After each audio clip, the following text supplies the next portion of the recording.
बिस्मिल्लाहिर्रहमानिर्रहीम। अस्सलाम वालेकुम फ्रेंड्स। आज की वीडियो में मैं आपके साथ शेयर करूंगी बहुत ही मज़ेदार और क्रिस्पी फ़िश पकौड़ा बनाने की रेसिपी। और इसको फ्राई करते हुए एक ख़ास ट्रिक हम अपनाएंगे जिसकी वजह से ये अंदर से बहुत ज़्यादा जूसी फ़िश बनेगी और बाहर से बहुत ज़्यादा क्रिस्पी बन के तैयार होगी। और इसके साथ एक स्पेशल किस्म की इमली और अनारदाना की चटनी हम बनाएंगे। तो चलिए वीडियो को स्टार्ट करते हैं। सबसे पहले 1 किलो मैंने यहाँ पे फ़िश ली है।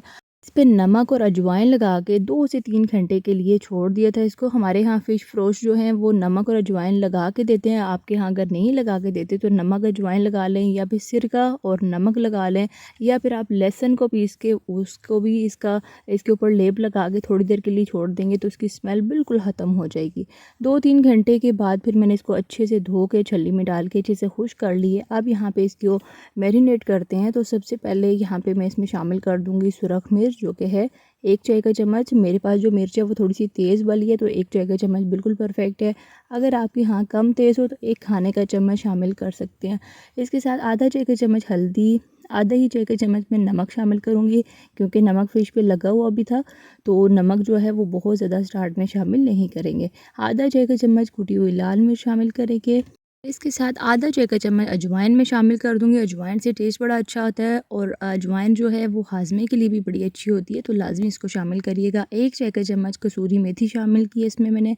और इसके साथ भुना हुआ और कुटा हुआ सफ़ेद ज़ीरा थोड़ा सा भून के मैंने दरदरा सा इसको पीस लिया था। बड़ा अच्छा सा खुशबू और टेस्ट इसमें लेके आएगा। इसके साथ साथ 1.5 खाने का चम्मच सूखा धनिया, ये भी हल्का सा मैंने भून के तो दरदरा सा इसको पीस लिया था, तो ये मैंने शामिल किया। इसके साथ 1 खाने का चम्मच लहसुन पिसा हुआ शामिल कर देंगे। और लहसुन के साथ साथ 1 ही खाने का चम्मच हरी मिर्चों का पेस्ट शामिल करेंगे। तकरीबन 10 से 12 हरी मिर्चें थोड़ी सी मैंने तेज़ वाली ली हैं, इनको पीस के तो पानी मैंने इसमें शामिल नहीं किया पेस्ट में, ये मैंने इसमें शामिल किए हैं। और इसके साथ साथ 1 खाने का चम्मच इसमें शामिल कर देंगे सोया सॉस। इसके साथ 2 खाने के चम्मच शामिल करेंगे इसमें सफ़ेद सिरका। 1 खाने का चम्मच अभी शामिल किया और 1 खाने का चम्मच आगे चल के मैंने शामिल किया। सफ़ेद सिरका शामिल कर लें या इसकी जगह आप नींबू का रस भी शामिल कर सकते हैं। और 1 ही खाने का चम्मच चिली सॉस शामिल किया है। और साथ ही साथ मैं इसमें शामिल करूँगी आधा चाय का चम्मच कुटी हुई काली मिर्च। ये तमाम मसाले शामिल करने के बाद मैंने अब हाथों पे ग्लव्स चढ़ा लिए हैं और अब इस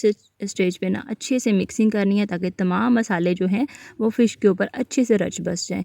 और ये देख सकते हैं ज़बरदस्त सा मसाला इसके ऊपर लग चुका है। अब इस स्टेज पे ना हमने डायरेक्ट इसको फ्राई नहीं करना, नहीं तो फिर मसाले अंदर तक जाएंगे नहीं और फिर फीकी लगेगी फ़िश।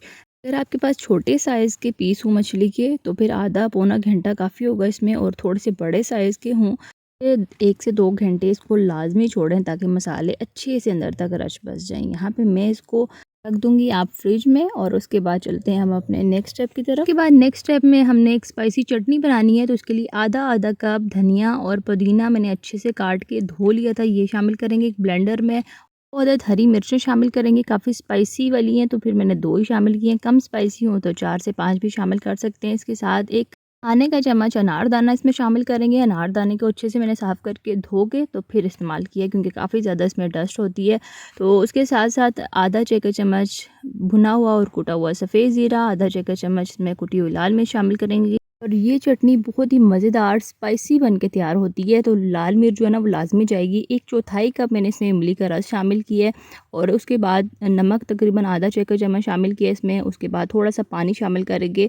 तो इसमें इसको 2 से 3 मिनट तक हमने ब्लेंडर को चला के बिल्कुल गाढ़ा से पेस्ट बना लेना है। हमारी तैयार हो चुकी है। अब इसके बाद जो है अब चलते हैं फ्राइंग के लिए। तो फ्राई करने से पहले फ़िश को मैंने इसके ऊपर बेसन और कॉर्नफ्लोर की कोटिंग करनी है, जो कि इसको मछली को बाहर से बहुत ज़्यादा क्रिस्पी बनाएगी। तो वक्फे से मैंने 4 खाने के चम्मच बेसन छान के शामिल किया इसमें और 2 खाने के चम्मच कॉर्नफ्लोर का इस्तेमाल किया।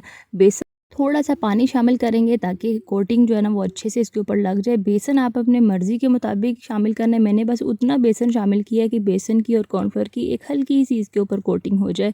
तो बेसन एक तो मसालों को उतरने नहीं देगा, जो कि हमने स्टार्ट में मैरिनेट करते हुए शामिल किए थे, और दूसरा इस फ़िश को बाहर से बहुत ज़्यादा क्रिस्पी बनाएंगे। तो फ्राई करने से पहले 1 खाने का चम्मच मैंने सफ़ेद तिल इसके ऊपर छिड़क दिए हैं, तो बहुत ज़्यादा मज़ेदार जो कि लगते हैं। और पहले से गर्म ऑयल में मैंने अब इस फ़िश को फ्राई होने छोड़ देना है। ऑयल में फ़िश डालने के बाद हमने 3 मिनट तक इसको फ्राई करना है। डेढ़ मिनट तक हमने एक साइड से फ्राई करना है, उसके बाद 1.5 मिनट से दूसरी साइड से फ्राई करना है और 3 मिनट के बाद हमने इस फ़िश को निकाल के साइड पे रख लेना है। यहाँ पे जो फ़िश फ्रोश हम आमतौर पे फ़िश बाज़ार से ख़रीद के जो खाते हैं, उनकी फ़िश जो है वो एक्स्ट्रा क्रिस्पी इसी वजह से होती है कि वो स्टार्ट में आधी कच्ची पक्की फ्राई करके तो उसको निकाल लेते हैं।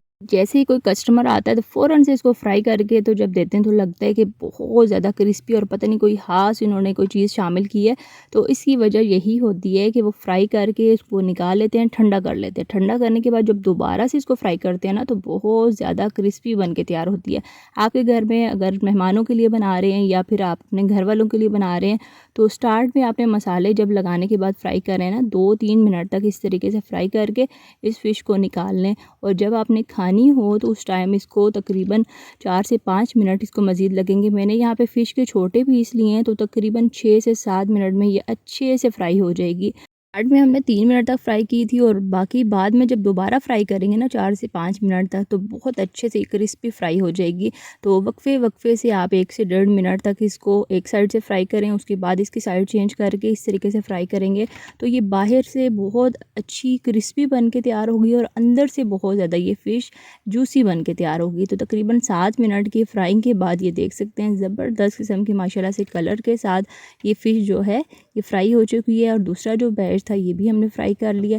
अब यहाँ पे प्लेटर मैंने तैयार कर लिया फ़िश के लिए और इसके साथ ये जो स्पाइसी इमली अनारदाने की चटनी है ये भी हमारी तैयार हो चुकी है। तो मज़ेदार सी ये क्रिस्पी फ़िश पकोड़ा की रेसिपी जो है वो उम्मीद करती हूँ कि आपको पसंद आई और यहाँ पे मैं आपको खोल के भी दिखा रही हूँ। माशाल्लाह से बहुत ही मज़ेदार, बाहर से बहुत क्रिस्पी है और अंदर से बहुत ही जूसी और जितने भी हमने मसाले शामिल किए बड़े अच्छे से अंदर तक रच बस गए हुए हैं। मज़ेदार रेसिपी के साथ मैं आपसे इजाज़त चाहती हूँ। वीडियो अगर आपको पसंद आई हो तो इसको लाइक और शेयर ज़रूर करिएगा। अल्लाह हाफ़िज़।